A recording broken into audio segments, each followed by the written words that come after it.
జానపదం కొత్త ఆట నేర్చిందా పాపలాంటి లేత పదం పాఠశాలగా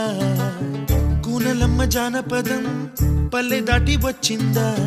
చవళిల జానతనం పాట చూపగా కుంచెలో దాగే చిత్రాలు ఎదురొచ్చేలా